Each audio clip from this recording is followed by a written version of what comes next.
Yes, There I'm he here. is. Les Brown. How are you? Man, I'm so good. Guess what I did, Les? I woke up at 2 this morning and I listened to our podcast again and I watched it and I just got so inspired. It was just really, really special. You really don't need an introduction, but I'm going to introduce you 100% from the heart, right?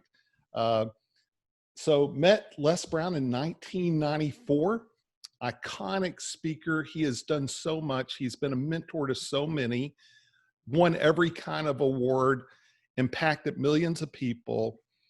He's still a student today. He still reads, 5 books a month. He's quoting all his mentors. And I told everyone earlier today about your voicemail. I wished I could give people your number so they could call just to hear that 2-minute voicemail of, hey, listen, I'm battling cancer and I really want your prayers, and I'm meditating. I'm taking good care of myself. I'm praying.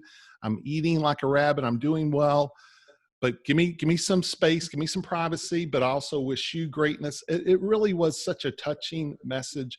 So for you to be battling stage 4 cancer, for you to be with us today, deeply, deeply honored.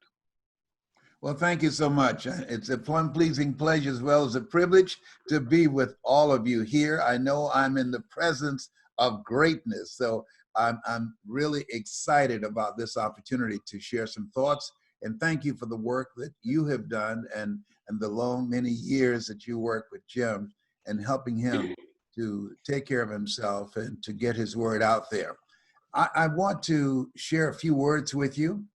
And as I think about right now, we're in new territory. And this is a place where most of us have never been before. I keep waking up hoping that I'm having a bad dream, okay? But it's not a bad dream, it's the real deal. And so I want to share with you some thoughts that I feel that would serve us well. I remember when I was in Malaysia and Jim was there and he was taking notes. And I remember saying, Jim, this is your stuff that I'm giving everybody, just done with more flavor to it. And he said, you know what? That is my quote. I said, yeah, man, I sound like Paul. All that I have, I received. Thank you, my brother. So I want you to think about your life right now. And this place where we are, this new place where we are. We all have been in moments in our lives where it was uncharted territory. I remember when Dr. Alfred Golson, who had a weird sense of humor, said, Mr. Brown, this oncologist was a guy that was brilliant and he was one of the best in what he did. He passed too soon. He said, are you aware of the fact your PSA is 2,400? I said, yes. He said, 1 to 4 is normal. I said, whoa. He said, are you aware of the fact that you have 4th stage cancer? So I said, no. And it's metastasized to 7 areas of your body. I said, whoa.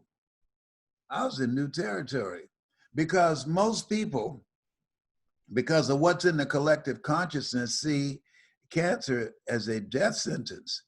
So something special happened in that moment. I said, can you give me a second opinion? He said, yes, and you're ugly too. I said, I know you didn't go there. You didn't call me ugly, did you? He said, yes, you are ugly. But you got this. You got this. We determine the diagnosis, but only you and God determines the prognosis. You got this. I use humor in my presentations a lot. Why, Les? Because when we laugh, the mind shuts down and the heart opens up. And I go from laughter to something I want them to hold on to in their heart. Where the heart is, there the treasure is also. When he spoke and said, you got this, it hit me at the cellular level. And I knew leaving his office that I did not have to be governed by fear. That doctors should not tell someone they're terminally ill. What they should say is, my knowledge and my ability to help you has terminated. I had a conversation with a friend yesterday, and he just called me before coming on this broadcast now. And he said, thank you. This was the day he was supposed to go to a place where most people send family members, hospice, when they're been diagnosed as terminally ill. And he said, I'm not going. And I heard more life and more energy in his voice. I said, listen, Ali, we all have an expiration date, but listen, man, don't just surrender. Don't just turn yourself in. They told me 27 years ago, I had just a few months, and I'm still here 27 years later because of God's grace and mercy. I said, life is a fight for territory. And once you stop fighting for what you want, what you don't want will automatically take over. And so in this disruptive, this time where we are right now, there are three things that's very important, I feel. And one is mental resolve. Mental resolve. Stuff's going to happen before the end of the year. Studies indicate at least every year, all of us will experience 3 tragedies or someone close to us. And so in order for us to navigate, in order for us to handle the things that life throws at us, in the process of being mindful, in the process of keeping ourselves out of harm's way, having common sense, but common sense isn't common, is having a ritual that we engage in, as Jim taught, that will foster, that will bolster, that will strengthen our resolve.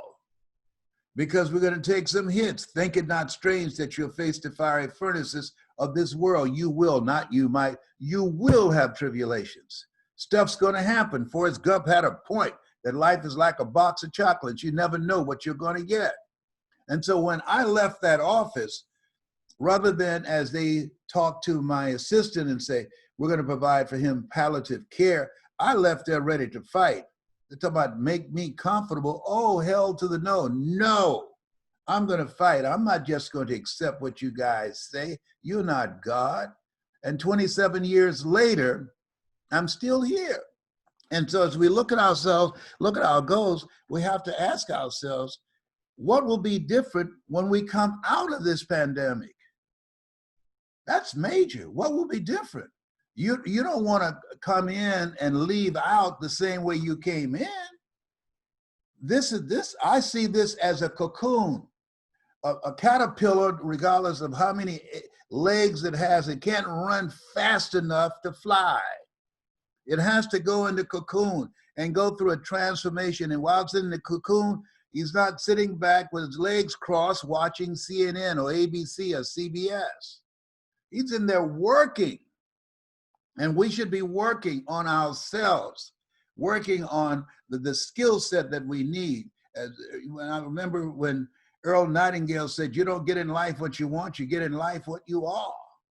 And so as you look at yourself, look at your goals in the next chapter of your life, what behavior are you going to leave in the cocoon that can't come with you when you come out, when you emerge? What are the choices? What are the habits? What are the relationships? One of the things that Jim said that always grabbed me, look at the people in your life and ask the question, what is this relationship doing to me? Am I growing mentally and emotionally and spiritually? I was just reading the other day that we earned within $2,000 to $3,000 of my closest friends. When I found out years ago, I got every broke person out of my life. I said, y'all gotta go. Y'all gotta go. I used to be so broke, I walked past a bank and tripped the alarm. I said, no. And so when you look at yourself, look at your goals, look at your dreams, you gotta ask, what is this relationship doing to me? Am I growing mentally and emotionally and spiritually? Am I becoming a better person? because of this relationship, a better husband, a better wife, a better father, a better mother, a better entrepreneur? Am I developing my character? I remember a quote by T.D. Jakes said, Lord, don't let my talents take me where my character can't keep me. As you look at yourself and look at who you are right now, and look out and know that this too shall pass. This place where we are right now, it has not come to stay, it has come to pass. And so as you're working on creating the next greatest version of yourself, what's most important is find something you love and upgrade your skill set in that area and master it.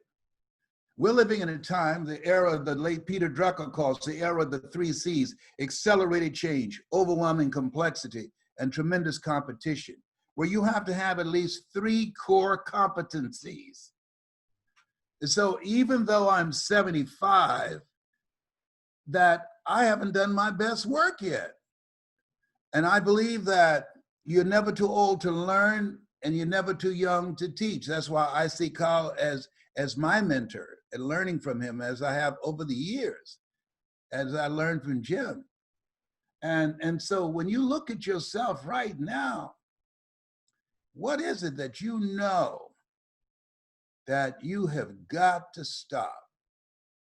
I said, this is it. No, I don't like that term because Michael Jackson said, this is it. I don't like that.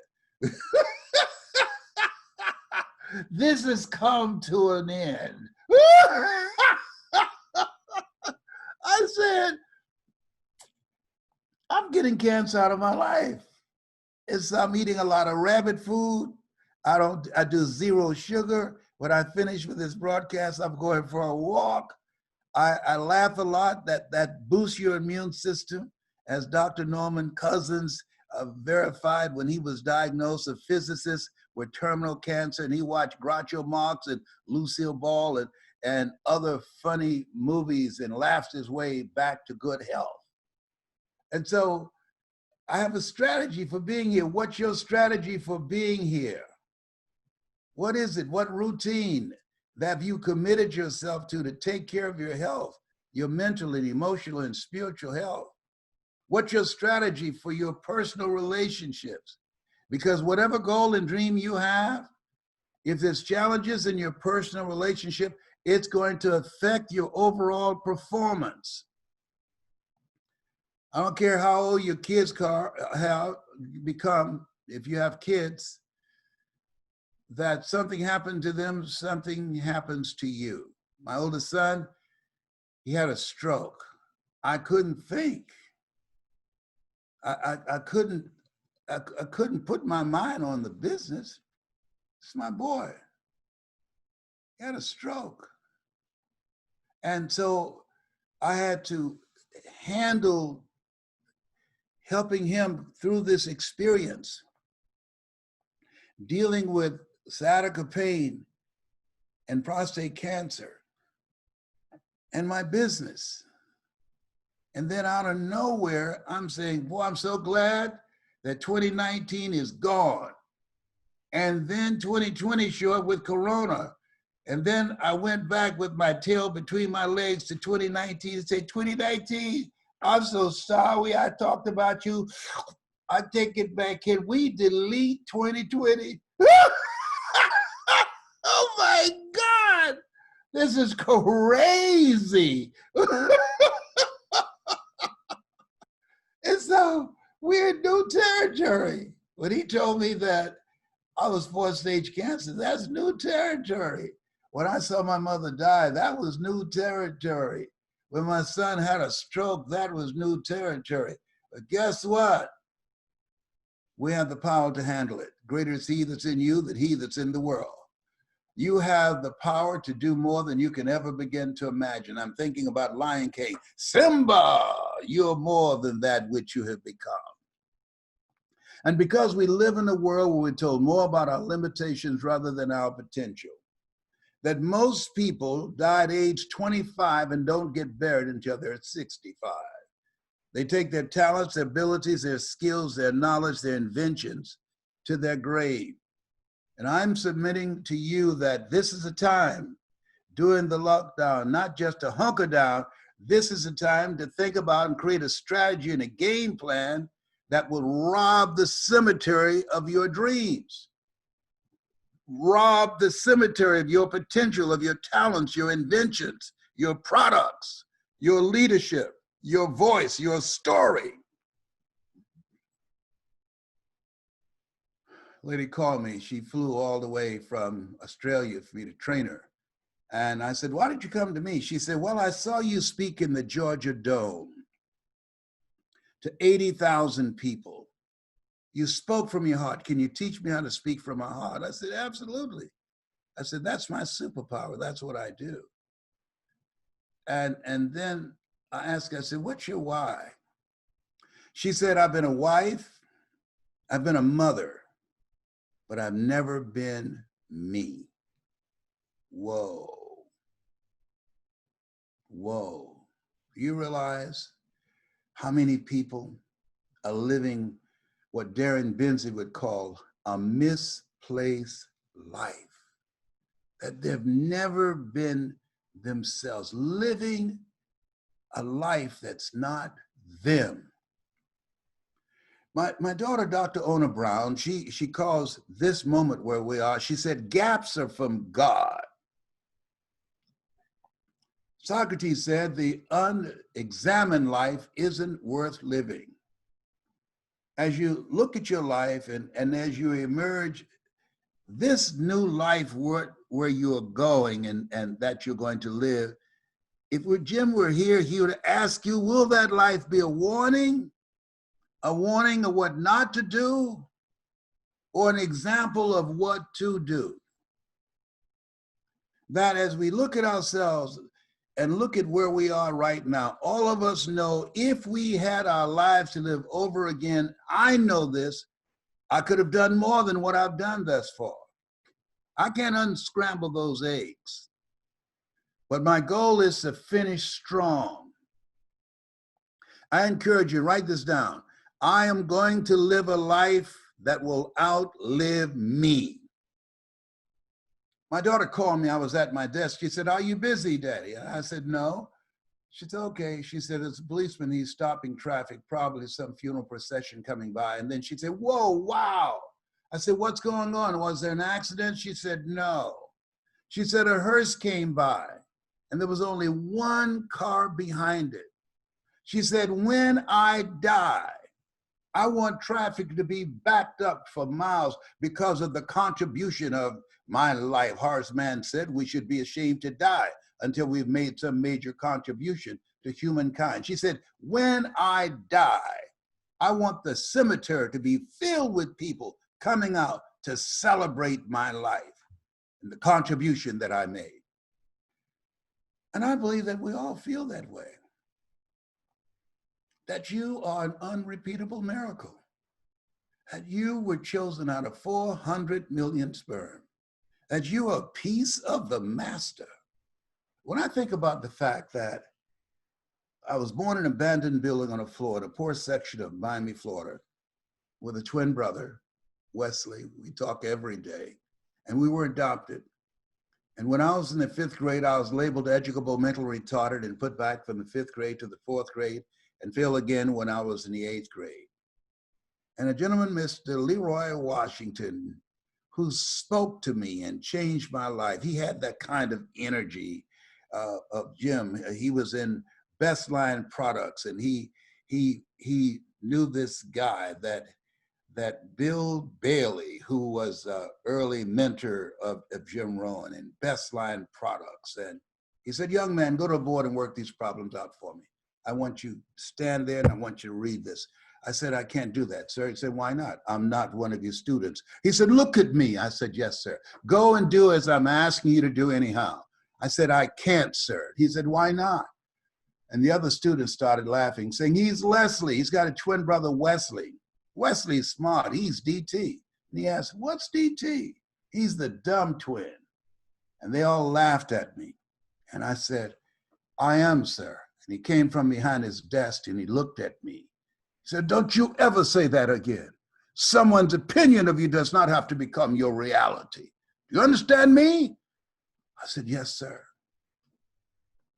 In that moment, he disrupted my story about myself. In that moment, how people live their lives is a result of the story they believe about themselves. He looked at me with the eyes of Goethe, who said, "Look at a man the way that he is, he only becomes worse. But look at him as if he were what he could be, then he becomes what he should be." And he expanded my vision of myself beyond my mental conditioning and my circumstances, beyond the label that had been placed on me. And he impacted and touched my heart and ignited my spirit to be on this path to help people like Carl Wilson has dedicated his life in keeping the legacy of Jim Rohn alive. I don't think it's any accident that you're listening to me. I think that if you didn't know in your heart of hearts that you could have done what Jim has done, plus more, what I've done plus more, you would not be here. We live in a entertainment culture. My granddaughter asked me, "Papa, will you get me some tickets, $600 to see Beyonce?" $600? I'll get you tickets for a seminar, a workshop. 600, oh, we're gonna be down on the ground floor.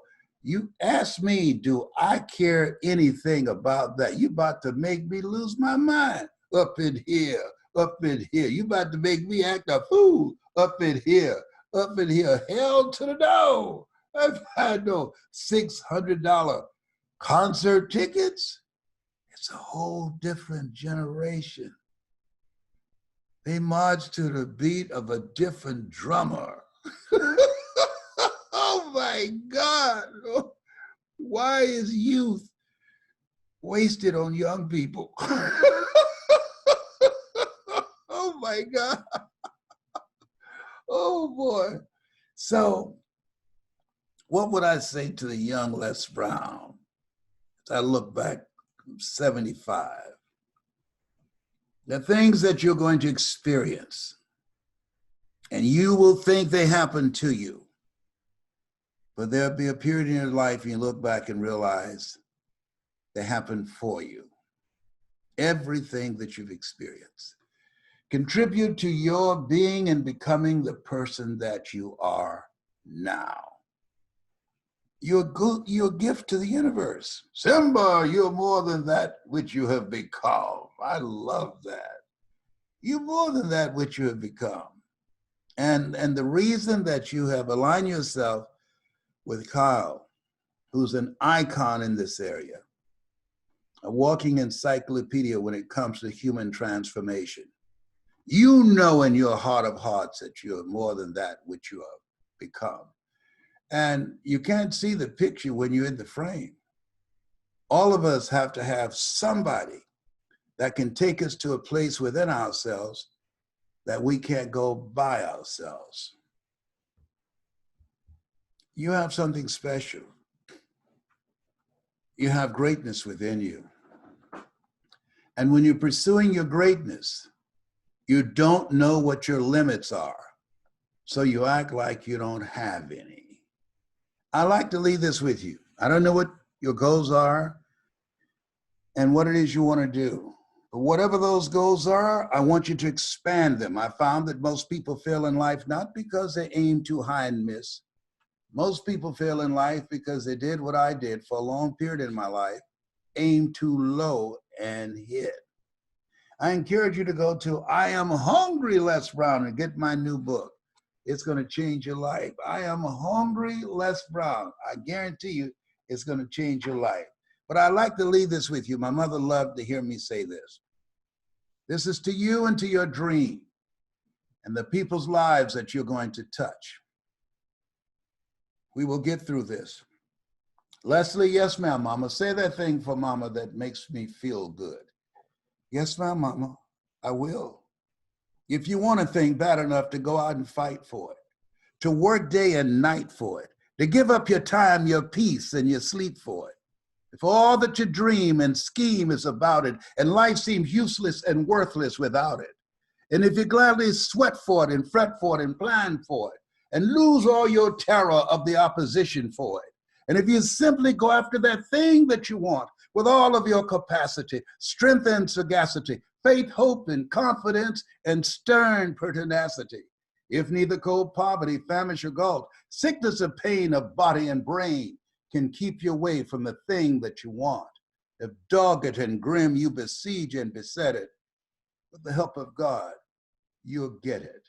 This has been Mrs. Mamie Brown's Baby Boy and Carl Wilson's Pride and Joy. God bless you. God bless your dream. It's been a pleasing pleasure as well as a privilege. Thank you. So Les, do you have time for some questions? Absolutely. Okay, so I want to open it up for any Q&A we may have. And Sean,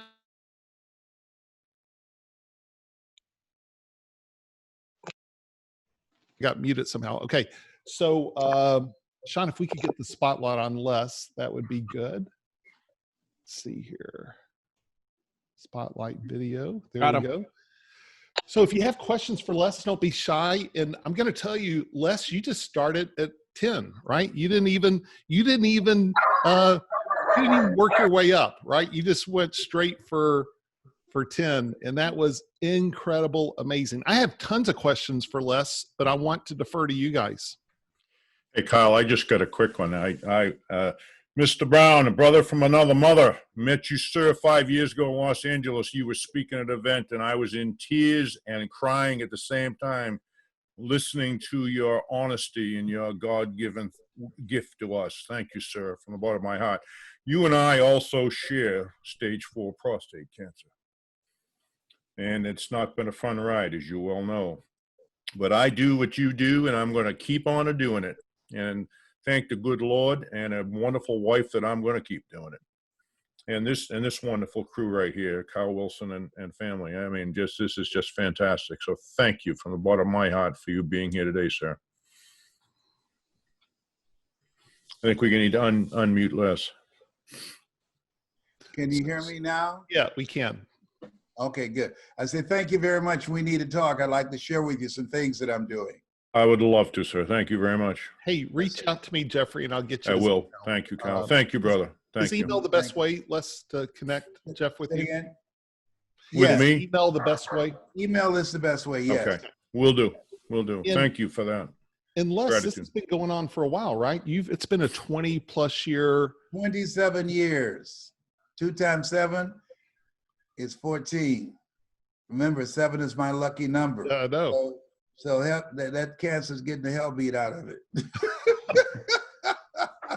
It's the test side. He said, are you smiling? I just told you that cancer metastasized to 7 areas of your body, including the spine, and you smile. And I said, yes. I said, Joshua marched around the walls of Jericho 7 times. Naaman dipped himself in the river Jordan 7 times. 7 is my lucky number. I'm one of 7 children. My birthday is February the 17th. Trust me on this. He looked at his nurse and said, this is a strange one we got here. And then he gave me his father's number and said, I need you to talk to my father. He's given up. His PSA is only 8 and he's given up. Oh, I say, come on. Are you kidding me? Life is a fight for territory. And once you stop fighting for what you want, what you don't want will automatically take over. Next question, please. And go ahead, guys, go ahead and raise your hand if you have a question. Then we'll have you go to audio. And so while we're waiting for some people to raise their hand, Les, on our podcast interview, which is going to be released next week, we talked about challenges in life. You know, they asked Jim Rohn, what's the future? And he goes, opportunity mixed with difficulty. And we talked about that. And I think a lot of people probably think, wow, Les Brown, no problems. Life must be great because he's so positive. And I ask you about, is that just the way it is? Or, and do you mind just talking about that? Because you encounter a lot of great people, a lot of, you know, probably presidents and everyone else. And just Yeah, I met Put four things in presidents. perspective. Yeah, I met four presidents. Jim was right. Life is full of opportunity mixed with difficulties. The book of life says, think it not strange that you'll face the fiery furnaces of this world. You will, not you might, you will have tribulations.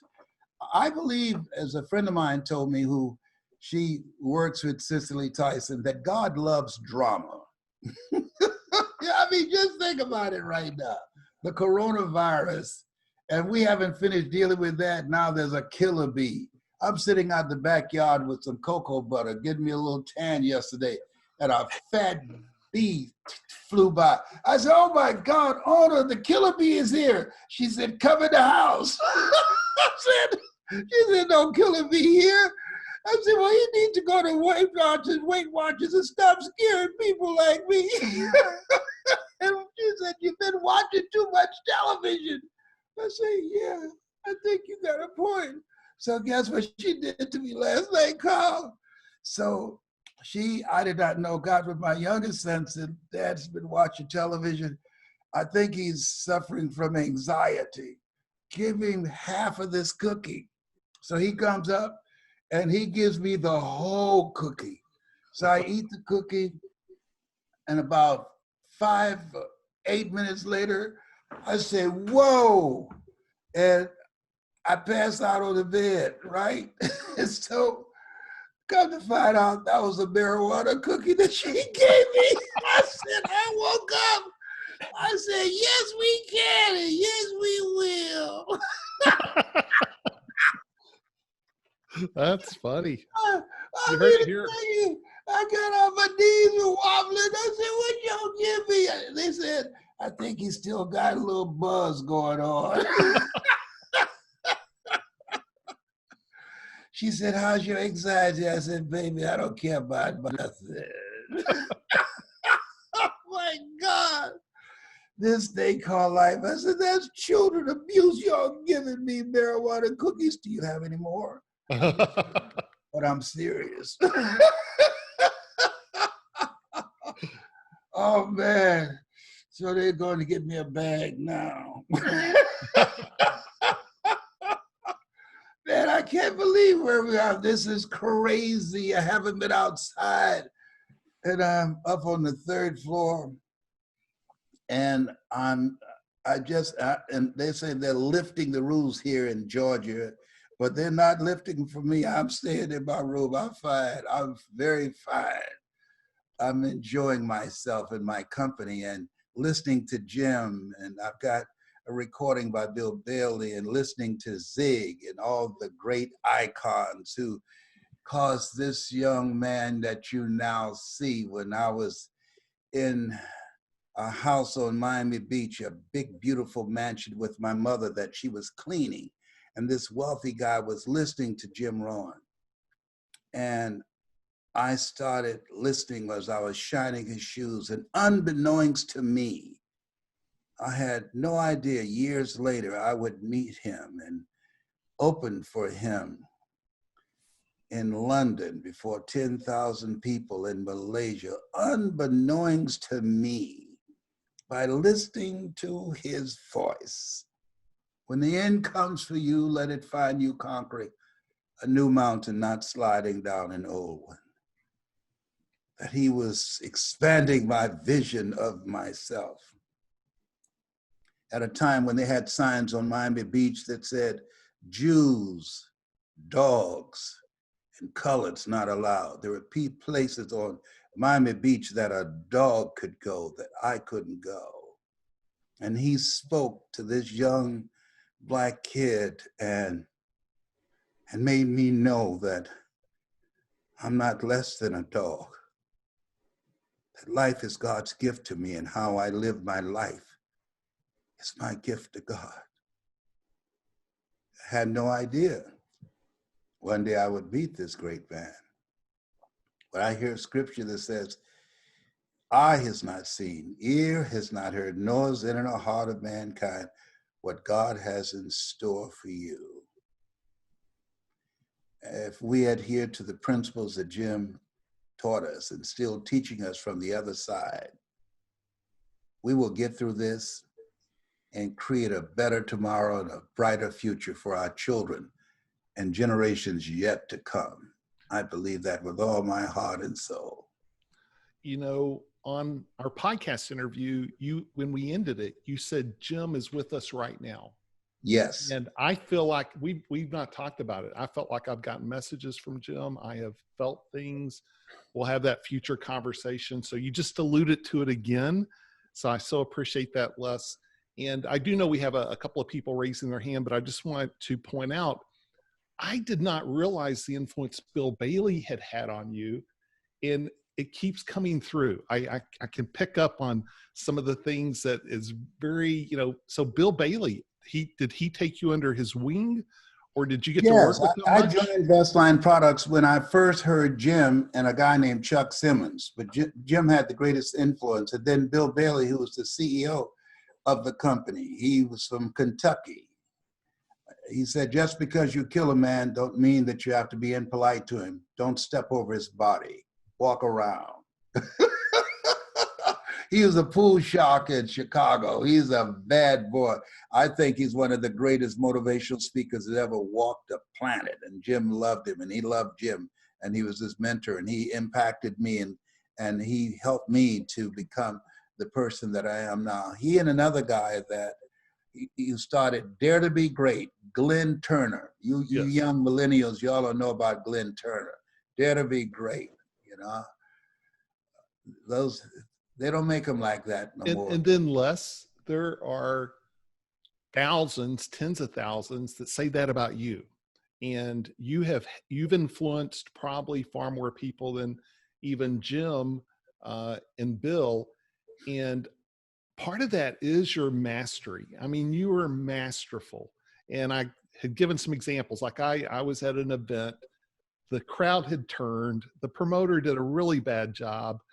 And then comes Les Brown. And within 30 seconds, you had them, you took them through the ceiling. And people don't realize that's mastery. And that's from having just done it and being the real deal. And it's your gift.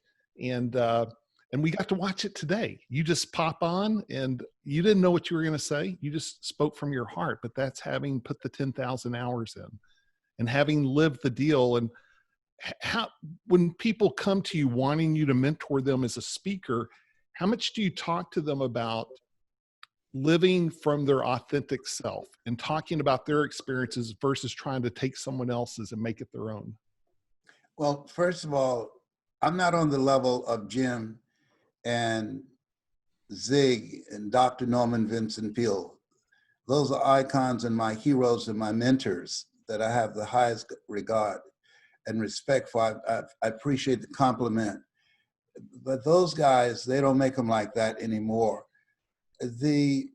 When people hear me speak, they have no idea how many times I listen to those voices that I just mentioned. That my kids knew when I came home and I went in the basement and I would spend time listening to them over and over and over again, and would not come out until 60 Minutes came on Sunday evening. And having this vision in my mind of the home that I wanted to buy for my mother. I'm here because of two women. One gave me life, the other one gave me love. God took me out of my biological mother's womb and placed me in the heart of my adopted mother. And being in Liberty City, going to bed at night, hearing gunshots in a drug-infested poor area. And all I had to hold on were these voices. So all I had to hold on to that gave me hope, these voices. So all I had. Never knew my biological mother and father. And I would say to Mama, Mama, I'm gonna get you out of here one day. I'll buy you a home one day. Leslie, why do you always talk about that? I know I can. Where you get that kind of thinking from, Leslie? My friends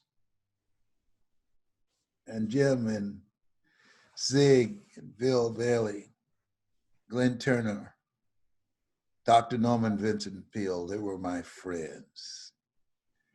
And they kept me focused, not on where I was, but where I was going. And so when people see me and they'd say, oh, you have a level of mastery, I accept the compliment, but before I speak, my affirmation to myself is more of thee, less of me. And I believe that these guys who I've followed for years, who became my spiritual fathers, that they influence me. They impact me. They are in my presentations. That's why I mention their names and give them credit. There's so many people that steal their stuff and never mention their name. I had to check a guy the other day. He said, one of Jim's quotes like was his. I said, hey, look here, that's not your quote. Oh, yes, it is. No, buddy, that's Jim Rohn. I know his stuff. I wouldn't be here without him. I know his stuff. Give credit where credit is due. So we are blessed and still being blessed by these men who made a commitment to live a life that will outlive them. And they show up in you, Kyle, and the people that's on this call right now. They're with us. I do believe that.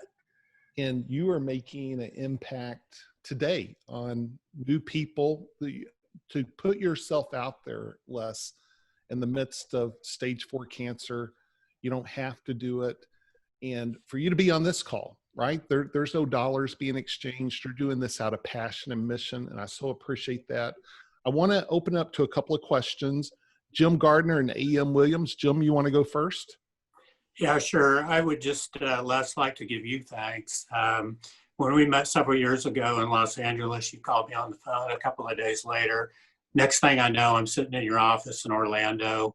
It was a weekend with a couple of other guys. Paul Martinelli showed up on Sunday that weekend. But the thing is, that was the catalyst for me. With all of the things that you described, you know, about everyone else who's influenced you, you were that for me. And everything that I've done since then really started from that point. So I want to give you credit, give you thanks and appreciation. And Thank you so much. And my love for that. Thank you. Wow, powerful, Jim. And then A.M. Williams. Hello, Les. How are you doing, Mr. Brown? I'm great, and so are you. I am. I just wanted to share with you that I relate so much to the voices because it was 11 years ago. I was given 10 days to live.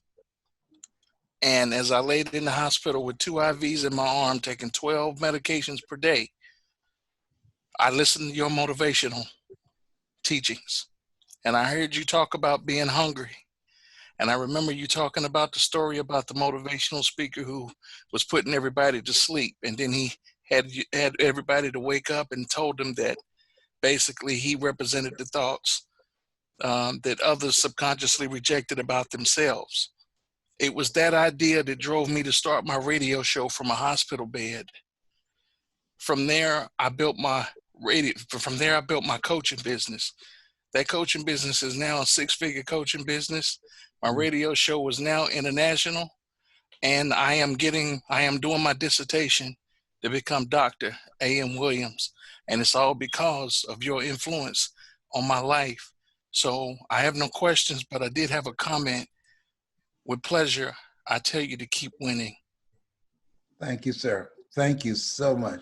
To God be the glory. I'm so glad to hear about your great success. Thank you so much. And Les, when I talk to A.M., he has been in and out of hospitals the last 7 years. He has really dealt with about as much courage and resilience of any person I know. He's doing stuff from his back, you know, laying on a hospital bed, can't move, and he never has given up. And his message and his style reminds me of you, and you are his greatest mentor. So again, the impact you have, right, and Jim had, goes far beyond what you'll ever know, right? Just Right. It's incredible. And I also think Jennifer Moran has a question too, Jennifer.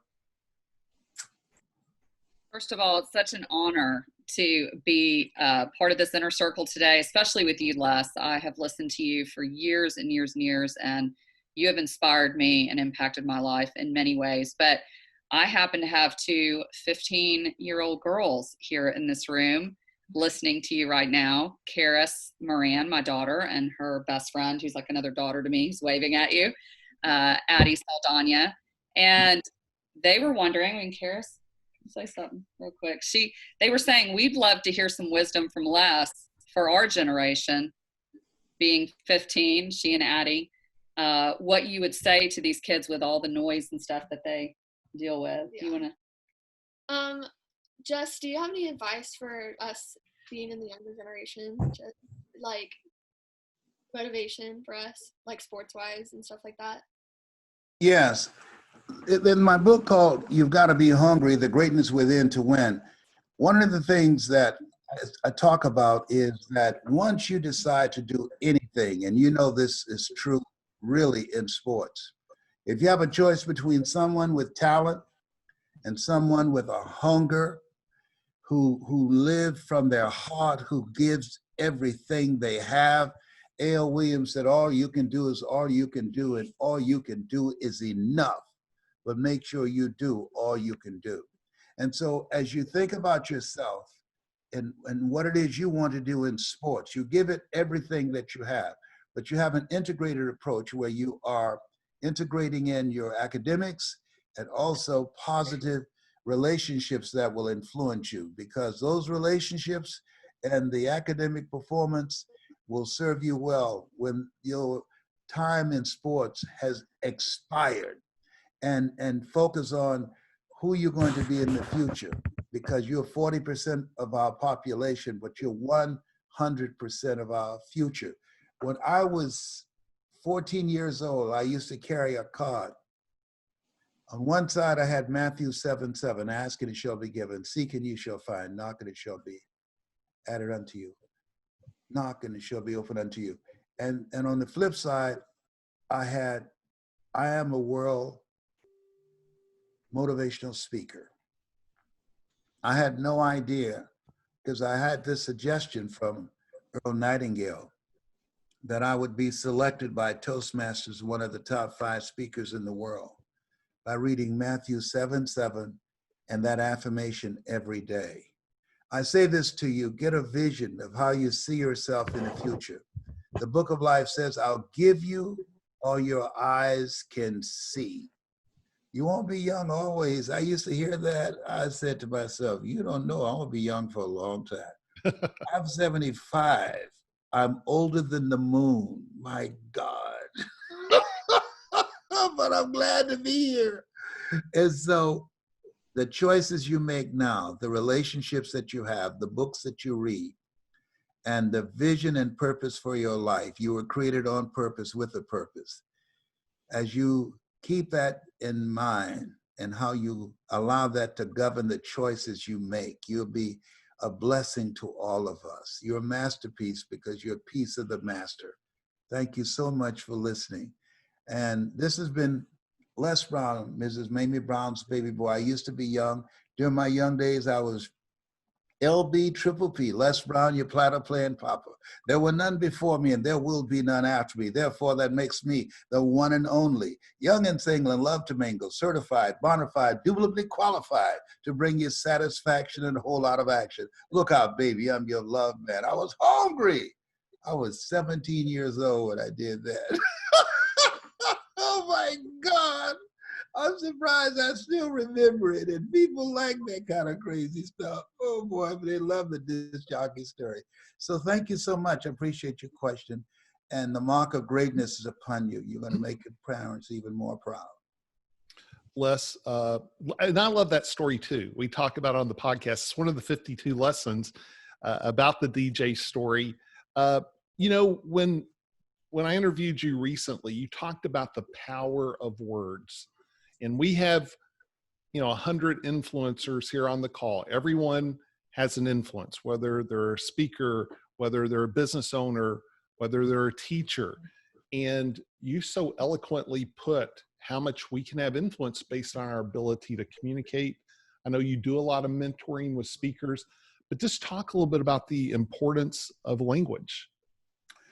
It is very important.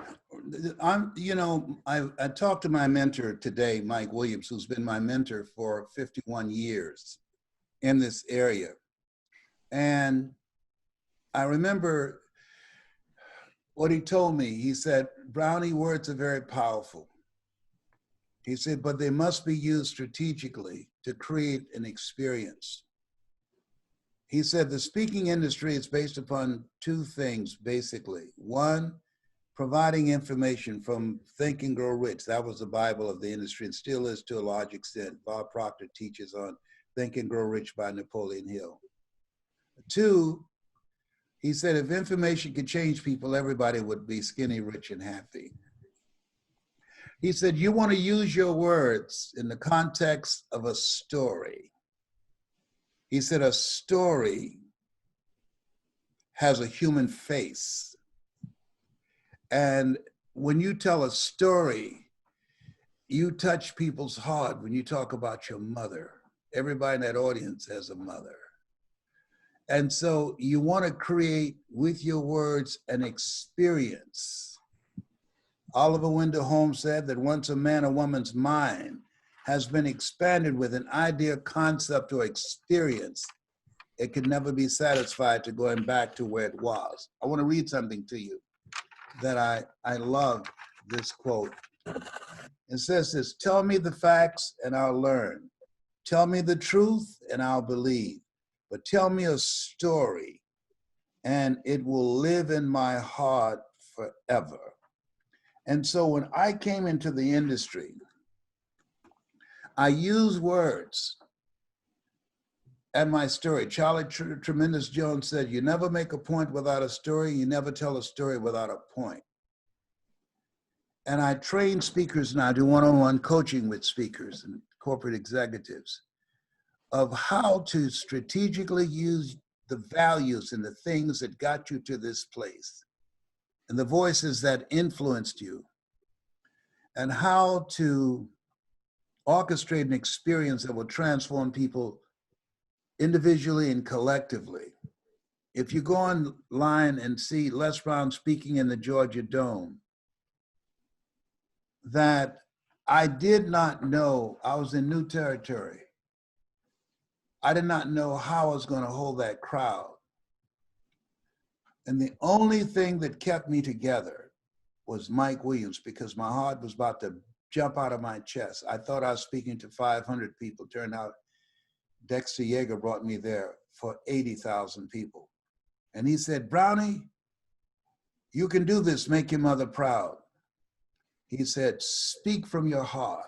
I don't remember the audience is seeing them, but all I remember hearing my own voice saying, more of thee, less of me. And I spoke from my heart and went through the experience. I've only seen that speech 3 times. And I learned something from that, that we've all been in situations and we came through on the other end and we said to ourselves, I can't believe I just did that. And I think that those are God moments. I think that we don't know enough about ourselves to be a cynic. I think that when you live in a world where we're told more about our limitations rather than our potential, that we underestimate ourselves. We need more Jim Rohns. This is why I train speakers. We need more Ziggs and Dr. Norman Vincent Peale and Charlie Tremendous Jones, and Bill Bailey's. We need more voices of hope, because when there's hope in the future, that gives you power in the present. And that's why at this stage of my life, my goal is to train speakers that are hungry. Those of you that would like to get my book, you go to I Am Hungry, Les Brown, and order my book. I'm working to get it on the New York Times bestseller list. And those, Kyle, that tell you that they're hungry and want to work with me one-on-one, they can email me at lesbrown77@gmail.com, and my office will vet them to see if it's a good fit. Because I only work with people that are hungry and serious, you know. And it's been a great ride, and I enjoy it. And I'm not through yet. The best is yet to come. I've got some other things that I feel that I must do, and that is to train speakers that will go into a future where I will not visit, and teach them the things that I've learned, and they will take it to another level. Love it. Les, thank you so much for your time today. And I just want everyone to, I mean, your passion, your purpose, your mastery is evident. I also notice, though, how you quote other people. You give credit where credit is due. That doesn't happen a lot these days. You're obviously a student, too. At 75, you are still studying. You're still learning. And when you quote people, and I'm saying this to all of us, it actually shows you're a student, that you're, you're out searching. So can't wait to get your new book. You talk about it on the podcast, that you have a chapter in there where you tell some secrets. You kind of go there. You talk about some challenges. Oh, yes. And they're shock people. Yeah. And so everyone go get the book. Yeah. And find out about the coaching opportunities Les has. And my friend, you came and just poured it on, blessed us. I'm humbled. I'm so thankful for your 26-year friendship. I'll never forget having dinner with you and Gladys Knight and Billy Preston, and then us doing motivation and music events with Billy Preston and yourself. And just such an honor. Thank you. It's an honor always. Hey, Kyle, before Les goes, and before you finish, Les, we need to give you a standing applause. I need to just unmute everybody, but you let me know when you're ready to wrap up, because we're going to send you out big time. Okay. I think hey, Sean, I think he is ready to wrap up. Here we go. Let everybody just give Les some round of applause. Thank you.